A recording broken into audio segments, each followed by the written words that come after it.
Hey folks, and welcome back to some more Genshin Impact. On our last episode, we had just arrived in Sumeru and subsequently got taken for a loop after being exposed to some kind of unknown aromatic, whilst we were just trying to ask one of the locals the whereabouts of the Lesser Lord Kusanali, aka the Archon. But, well, fast forward to the present, and we now have room and board at Tighnari's abode, after he, carried our unconscious self over to there. But hey, we're now chums with his disciple Kale too, so it's all Gucci. Also, let us continue henceforth. Ah, traveler, you've returned. Yep, we're back. Have you seen Kale by any chance? Oh, Kale? Yes, I saw her go into her room just a moment ago. Oh, okay. Guess we'll just have to wait and talk to her tomorrow then.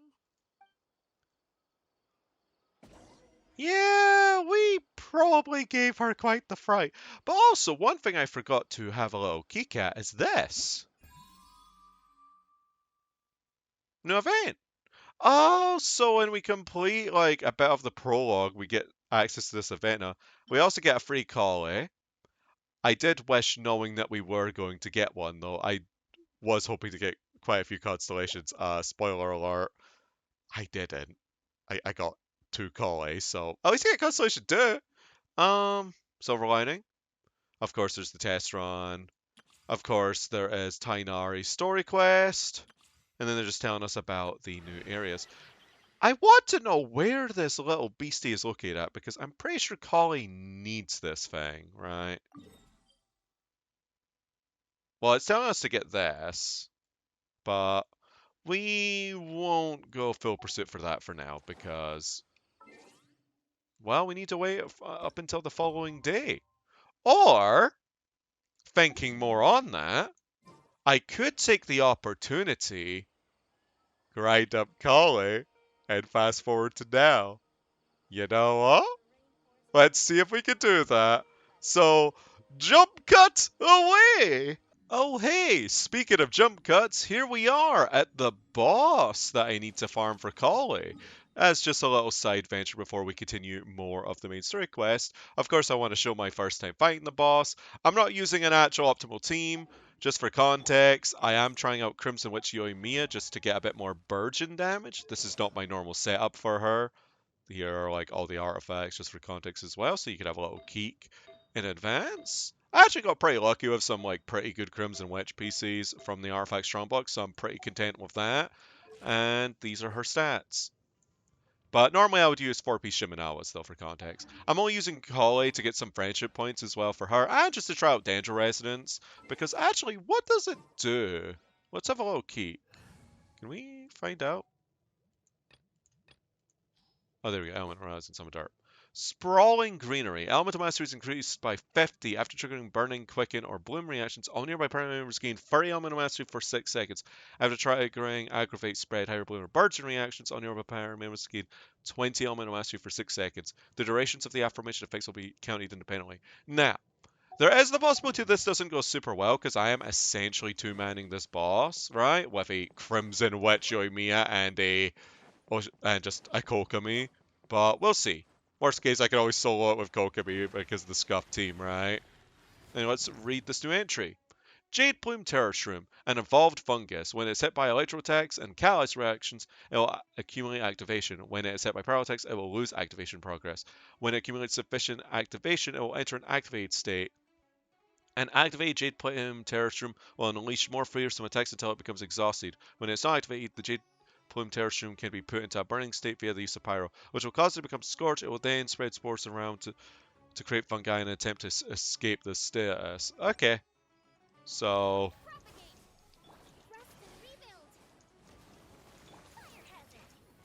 ow.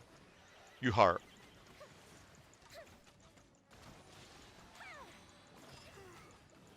Paimon was thinking all night about what Interesting. and still can't figure out what the problem might be. Maybe she's in a better mood now. Let's go check on her. Also, Burgeon really is self-damaging. And yeah, I see the fungi, friends. Ow. This boss actually hurts when it hits you, holy moly.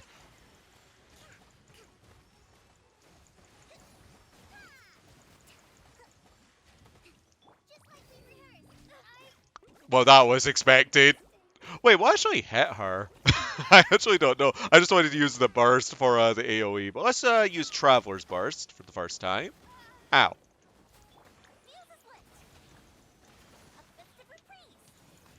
I think this will be fine though. I can definitely notice how much more weaker my normal attacks are with this setup. But granted, I'm also not using any buffers. Like, I'm not using my Yunjin, or my Yelan, or my future to be raised Zhongli. But yeah, let's see what this boss drops. First time killing it, after all. Oh, we got a free drop? Nice! We got 3 majestic hook beaks. An elegating build that you found after defeating the Jade Plume Terrace Room. Researchers still consider it a miracle even now that some soft fungi have evolved these rock-hard hooked beaks. This magnificent king amongst fungi has been leisurely pacing on the finish line of evolution. Now and then emits a long call to all the living beings in the rainforest, even the most helpless and timid creature may one day become the monarch of the woods. Interesting lore. And of course, we get Dendro crystals. Character ascension material. I had a very, very long dream. And that is nothing. But yeah, we will be farming this for now before we continue onwards with the story quest. It was a little bit awkward, Paimon just talking about Kali whilst we were just beating up this boss. Again, this boss did take longer than it normally would have, probably. Like, if I was using a proper setup. But I actually wanted to see what type of attacks it had to. I wanted to try out Burgeon, man. I don't know if Burgeon Yoimiya will be particularly good, but I honestly just decided to strongbox Crimson Witch in advance for a potential Burgeon DPS that I want to use. Could even be a new character that comes, alright, because I'm very much interested in it, because just the prospect of exploding seeds just sounds hilarious to me, especially considering the fact that they're self-damaging. But I digress. I will see you guys back at Kali, well, after I'm done grinding for Kali. So, toodly pips for a bit. Okie dokie, I am back from my pilgrimage with quite the bountiful harvest.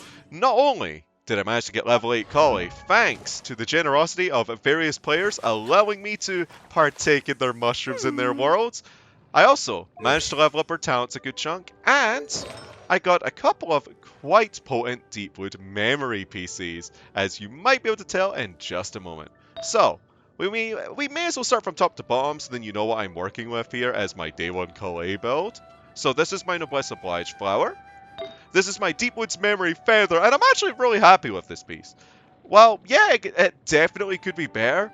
It's a really nice starter piece. A lot of crit rate, and a pretty decent amount of crit damage.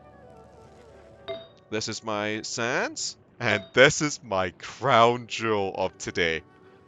A Dendro damage bonus on set goblet with pretty good crit rate and pretty okay crit damage.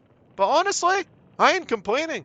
This piece opens up a lot of build variety when it comes to allowing me to slot in that final 5th piece when it comes to accumulating the 4 piece. And that's why I'm very much content with it. And then well, this is my circlet. This is one of my better ones.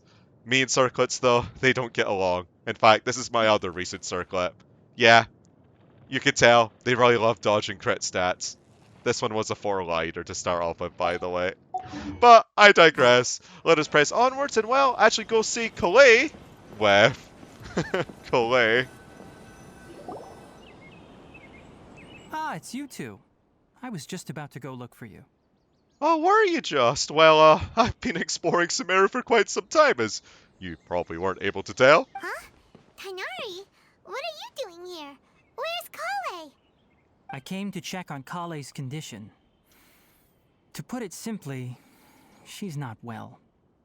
Well, I wouldn't feel too good either if all I did was eat a bunch of chicken shroom beaks. You mean she's sick? How could she be... Oh, wait a minute. Could it be because of what Paimon did yesterday? No need to worry. Something as small as you could never harm her. This sickness is something that Kale has been dealing with for some time. Kale has been more excited than usual since you two arrived. A little too much so, to be honest. She hasn't remembered to take care of herself. I suppose it's understandable, though. She hasn't been around anyone she considered a friend for some time now. It must have been refreshing for her to have you two here. Aw, you two ain't all chummy with each other? Although I can imagine it's a different kind of relationship, even though, well, you two are probably quite close. So, Tighnari, what's really wrong with Kale? Let's take this conversation elsewhere. Kale just fell asleep after taking her medicine. She needs some peace and quiet. Okie dogs. Follow Tighnari to discuss the details elsewhere. To where? Up there? Do I have to grapple hook onto there? Okay. Whoop. Oh, that's just so satisfying. No, it's lower down, actually. Where are they? Oh, down there. Whoop.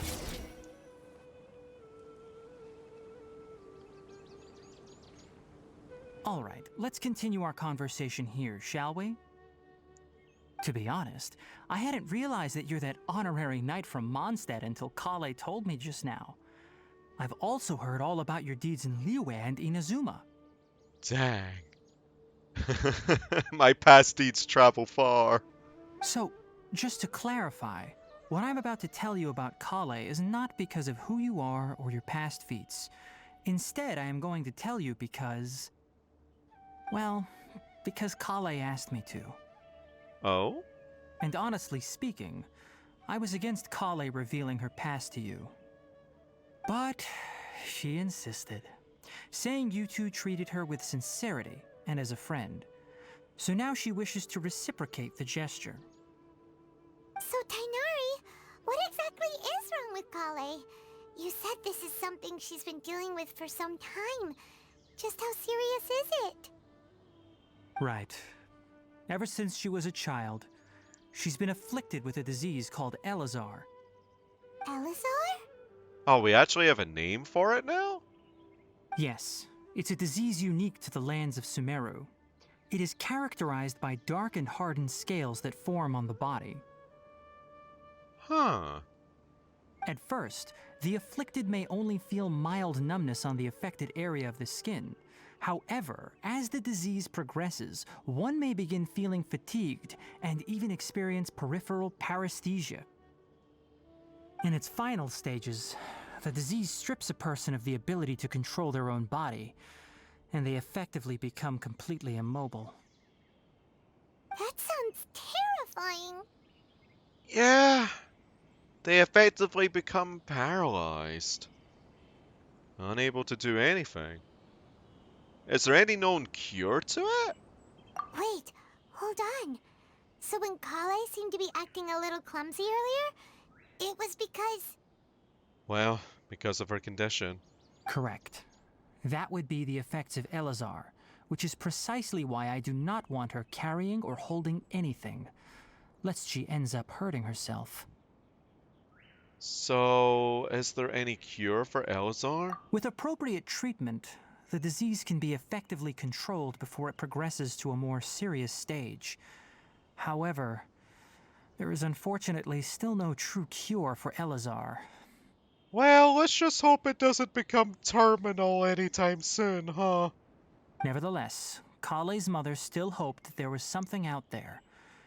She handed Kale over to an organization known as the Fatui after one of their members lied and said they had a cure. Oh, okay. What? The Fatui? Ah, it appears you are already familiar with them.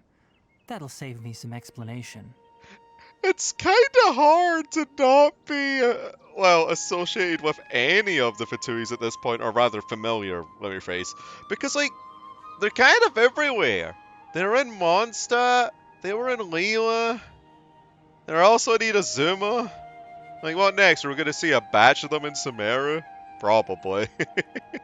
But I digress. Let's press onwards. Anyway, the person who eventually rescued Kale and brought her to me for care said that she had been given to a harbinger known as the Doctor. Oh, I can see where this is going. I have no idea how this doctor managed to do it, but her case of Elazar was completely stable for all the years that Kale was with them. However, Kale's days with the Fatui were anything but pleasant. Kale is a resilient individual and always tries to appear cheerful, but her experience with the Fatui has left deep scars. Even now, she can still feel deathly afraid of someone touching her. Oh, Paimon had no idea Kale's been through so much suffering. Oh, by the way, Paimon, Kale wanted me to tell you that she's sorry for scaring you yesterday. She also wanted both of you to know that she's sorry for hiding her illness. Well, I mean, that's nothing to apologize for. We had only just met, so it's understandable that you would, well, keep some private information to yourself, you know? Privacy and all that. She doesn't need to apologize. None of this is her fault at all. Well said. I hope you'll get a chance to tell her that in person the next time you see her. Kale once thought that it would be impossible for her to have any real friendships. I trust that you two will never let my trainee experience such emotional pain again. Don't worry, Tighnari. We'll take good care of her. So, how's Kale's condition now? Well, it's not too serious at this point.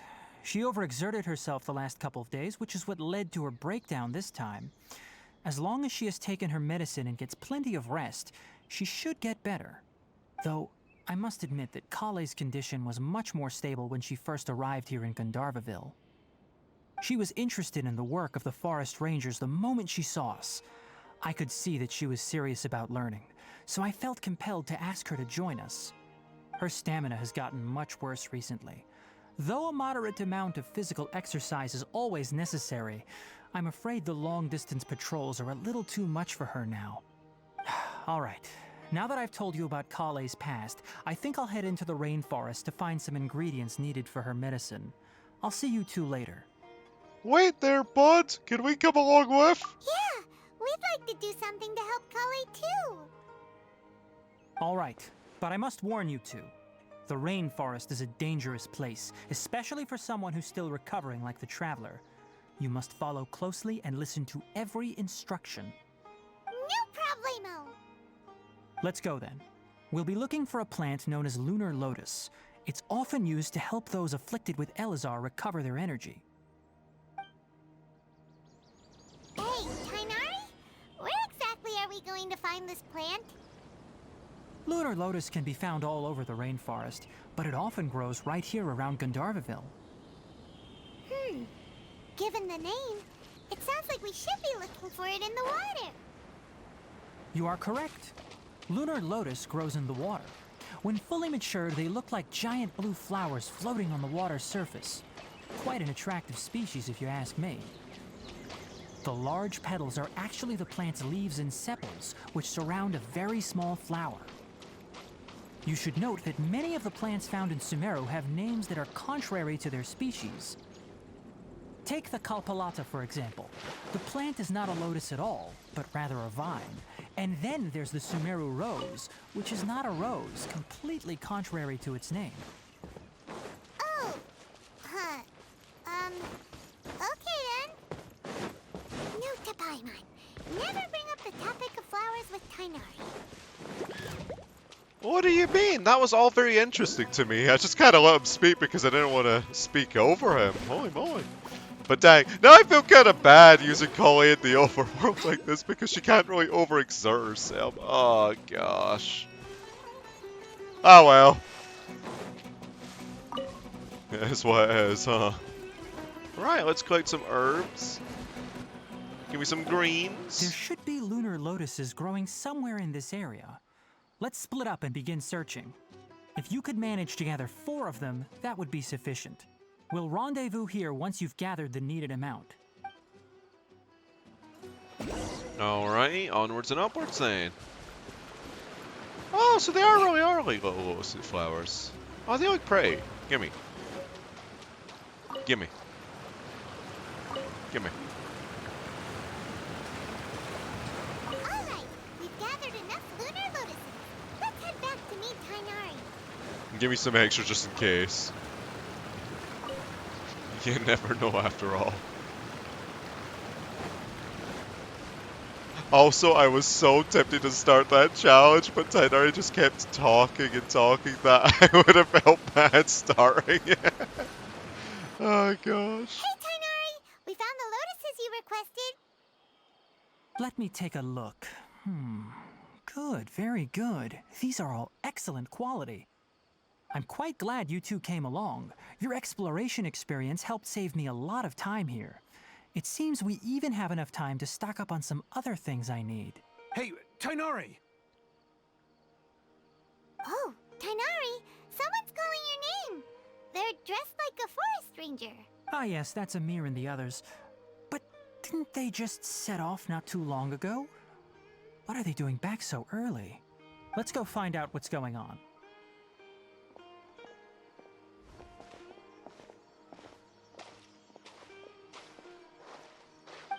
There we go. Okay, Amir.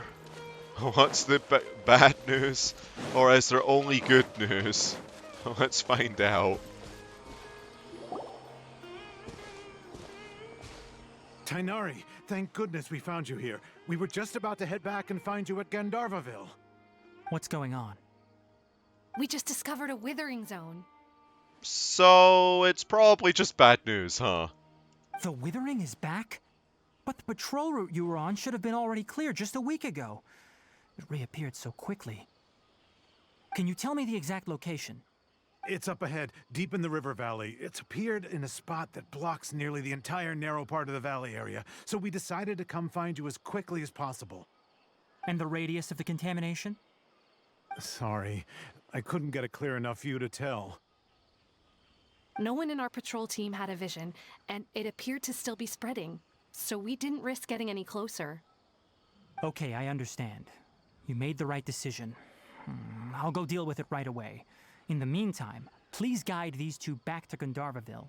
Wait, Tighnari, why don't you let us help you? Yeah, we have the power of Dendro too, you know. I didn't touch that statue for nothing. You two have only just arrived in Sumeru. You're still unfamiliar with many things in these lands. Well, just give us the first-hand experience. I mean, we've been through freehold nations. What's another? Like, oh, how bad could the Withering really be, really?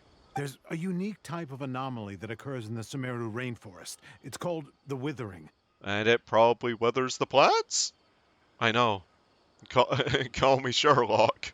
The affected areas not only cause nearby vegetation to wither, but it's also lethal to wildlife and even people. If you don't carry a vision, then you should think twice before approaching such places. Ah! Okay. Okay, no, that sounds a lot more urgent. Fair dose, fair dose. Yes, Amir is absolutely right. I wasn't kidding when I said the rainforest is a dangerous place. As Amir said, only someone with a vision, that is, the power to manipulate elements, will be able to resist the Withering's corrosive effects for a time. Wow, you see, I can manipulate 4 of them. That's right. If any of the forest rangers without a vision come across a withering zone, we first make a record of the location and then have a ranger with the proper abilities deal with it, like Tighnari here. Only someone with a vision can venture within a withering zone and find a way to deal with it. I could also control the elements. But you don't seem to carry a vision. Don't need one. Don't worry, she may not have a vision, but she's a real pro at using the power of the elements. It seems the rumors about you are true. In that case, all right, you two may accompany me. We typically only teach visitors how to identify the Withering as they're about to leave Gandharvaville. We'll make an exception today and show you what it looks like up close.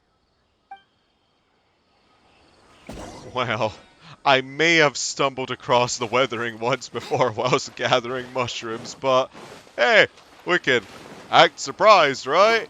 Because there was a little tutorial about it. I shall just pop it up. We'll go through these as we did, but yeah. Dreadful Withering. The Withering is not a fixed location. Instead, it refers to areas that have been corroded by some sort of mysterious and ominous power. In these areas, characters will accumulate decay. The speed of this accumulation will differ depending on the Withering zone you're in. Okay, so it's by zone basis. Depending on how much decay you've accumulated, all your primaries will have their elemental resistance, physical resistance, and max HP decreased. These stats will decrease more in accordance with the amount of decay occurred. If you remain within withering zones after you fully accumulate decay, all of your party members will fall. Okay, so it's just flat out lethal like that. Man, that's kind of harsh. You must use the power of the Dendrograna to clear the withering away. Only via this method can you destroy the withering branches that spread this corrosive power. Only when all the withering branches within a withering zone are destroyed can the tumor of the withering at the beating heart of the area be destroyed. Most withering zones can be destroyed this way, but within the withering zones, candles of life and flames of life may appear and help to decrease the accumulation of decay. Prepare for the worst before entering the withering zones. Well, yeah, because they can kind of kill you. Interesting. Okay. Never gave it a full read because I just kind of passed by one at some point and it was very ominous. Just spooky.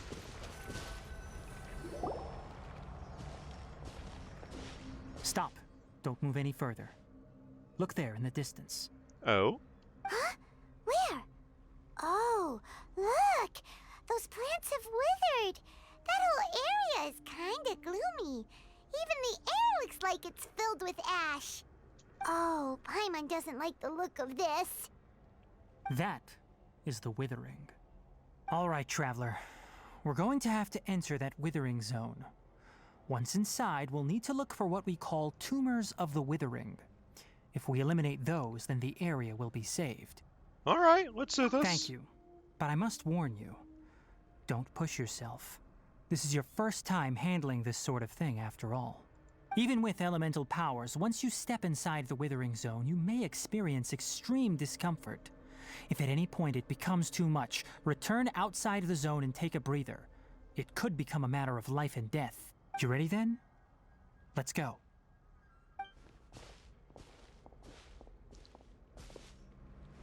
First, we must locate any branches sustaining the Withering Zone.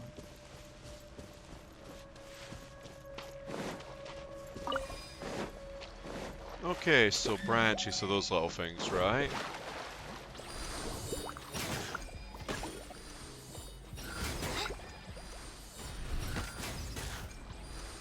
Great work. Now that all the branches have been cleared, we'll need to take care of the tumor. Oh gosh. Woo. By royal decree, just like we rehearsed. I swear by my sword. So I'm guessing I need the Dendrograma for that as well?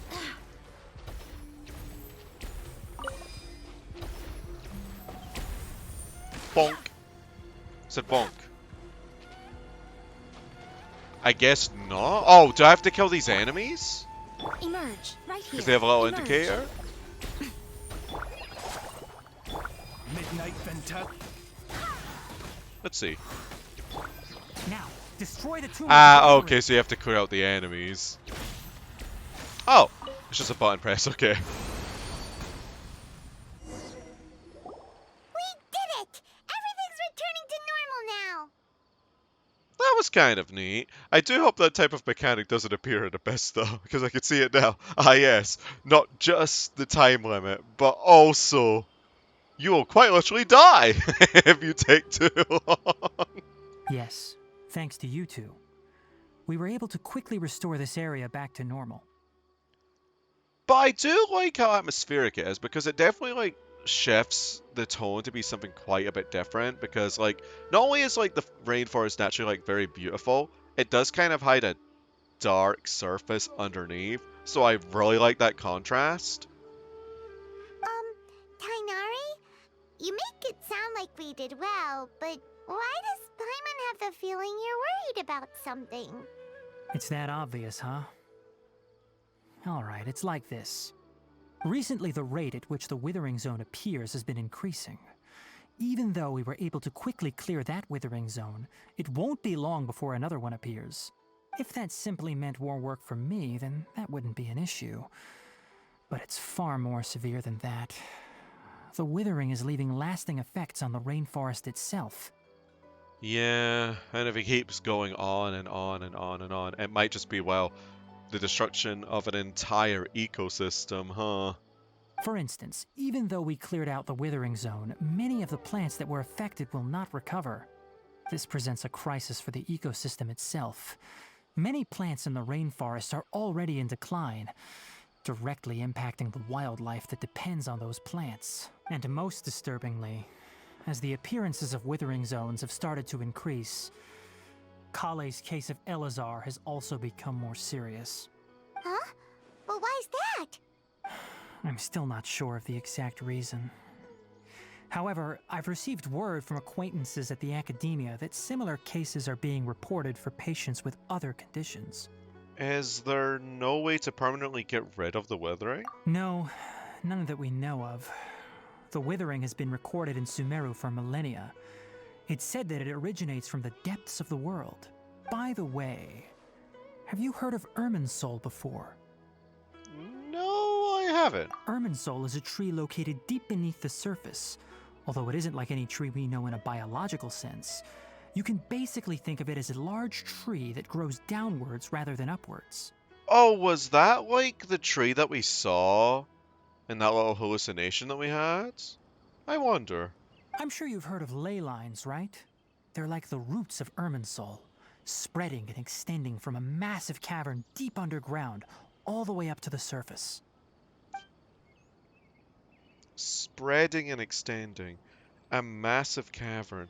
Sounds a lot like what I saw when I lost consciousness in that cave. Ley lines continually absorb the memories of this world, which are then funneled into Irminsul, allowing it to collect knowledge and wisdom from ancient times to present day.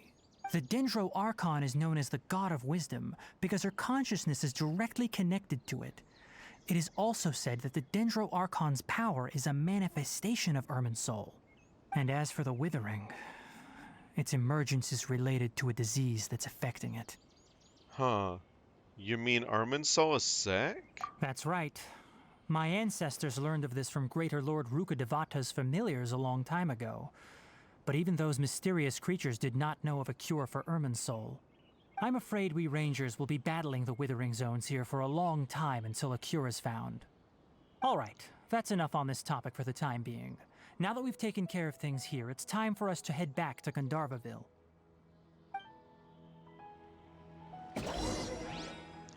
Return to Gandharvaville. Okay. I shall indeed do that.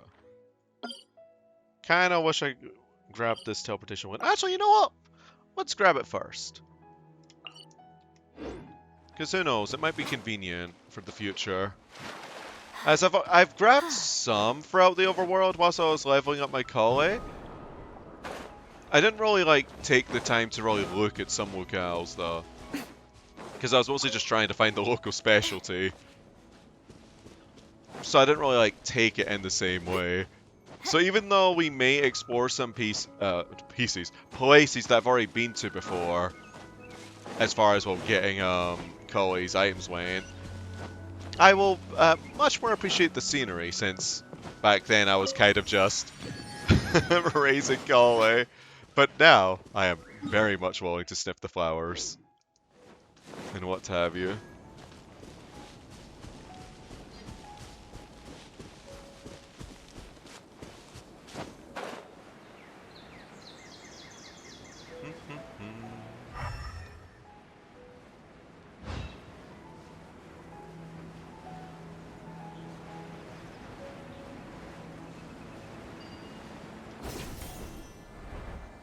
Gosh, I love the grappling hooks. Okay. Oh, Tighnari, you all made it back. How did it go? The Withering Zone you reported has been taken care of. No need to worry. Huh. Wait, is that? A toucan? Oh no, Hypatia!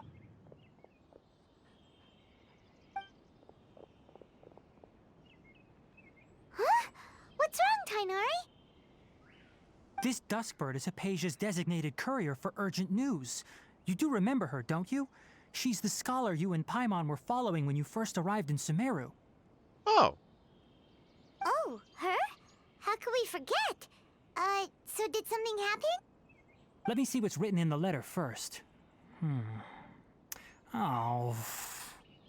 So what's it say? And what's with that weird expression on your face? Just let Paimon read it. Huh? All Paimon sees are 3 squiggly lines. Yes, allow me to explain. After we brought you from Hypatia's cave to Gandharvaville, Hypatia resumed her meditation. She must have just finished. It's been nearly 3 days since she's had anything to eat, and it appears she's forgotten to prepare some rations. This letter is her asking us for help. We need to go. What? You mean she's been sitting there for 3 days? Hey, wait, how did you know all that from just a few lines on the paper? It could be code for something. Well, obviously because this has happened before. Last time she drew 5 lines, and by the time we found her... Well, I'd prefer not to remember that. Oh, never mind. It's just because we're used to her being a repeat offender. Gotcha. Needless to say, Hypatia's been through worse, but we should still get to her as quickly as possible. I've got some emergency rations set aside for times like these. Paimon, Traveler, could you two bring these to her? Wait, you want us to bring her the rations? But will the Traveler be okay if her cave is still filled with that funny incense? Yeah, I don't exactly want to go for a little whoop-de-loop again, you know? Let's find out. Here, Traveler, take a smell and see. So, how do you feel? It's a light and refreshing fragrance. Huh? Really? You're not feeling even a little drowsy? But wait, how'd you know that she'd be okay this time, Tighnari? Back when we were clearing the Withering zone, I observed that she could adeptly manipulate the Dendro element. I knew then that she would be fine. Oh, so it's because we've gotten attuned with Dendra. Okay, that's a neat touch. And if I may ask, when I was telling you two about Irminsul's ley lines, was what I described similar at all to what you saw while you were unconscious? What I saw weren't hallucinations, were they? That's correct. Those weren't hallucinations at all. Though I don't intend to apologize for deceiving you. Because what you saw is of significant importance. Not just for the nation of Sumeru, but the entire world of Teyvat. My forefathers were shown much favor by Greater Lord Rukkhadevata. We took an oath to protect this nation together with her. Now that that duty has fallen to me, it was part of my responsibilities to ascertain whether you could be entrusted with the fate of Sumeru.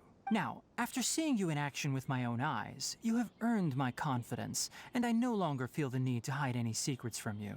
So, what exactly was it that I saw? When you passed out, your consciousness had connected directly with Irminsul. What you witnessed were actually real memories contained within Irminsul itself. So, how do you know about all this? Did it happen to any of your ancestors? Did they leave any notes? Or has it already happened to you before? I'm genuinely curious. I could try to tell you more, but it would be better if you went to ask Hypatia instead. Her focus on meditation and use of Spirit Borneol are aimed at establishing a connection with Irminsul, just as you did. Oh, so it was also the substance that helped us connect with it, huh? Interesting. That sounds nice and all, but will she really help us? Seriously, she completely ignored us the last time we tried talking to her. That was because when you ran into her, she was in a special phase of her training. During that time, she must avoid communicating with others. Oh, so it wasn't just her just committing the act of social distancing. Okay, fair enough, fair enough. Please, wait here for a moment.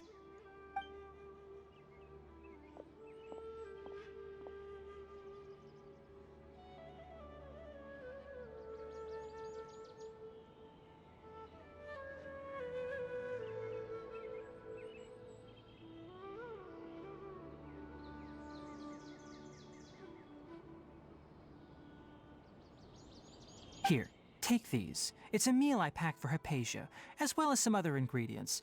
I'm sure it'll come in handy. Ah, so we just win her over with food, right? Also, here's a letter that I would like you to give to her. Just show it to her and she'll answer any questions you may have. Or, you know, there's always that, huh? Fair dose, bud, fair dose. But thanks nonetheless. No. I should be the one thanking you. You've both been a great help these last few days. Hypatia should still be in the cave. Let's go inside and see how she's doing. Well, that shall be saved for next time, though, as we did a decent amount. That we did. So, folks, thank you all for watching this episode of Genshin Impact, and I'll see you all next time as we continue our journey through Teyvat. Ta-ta for now.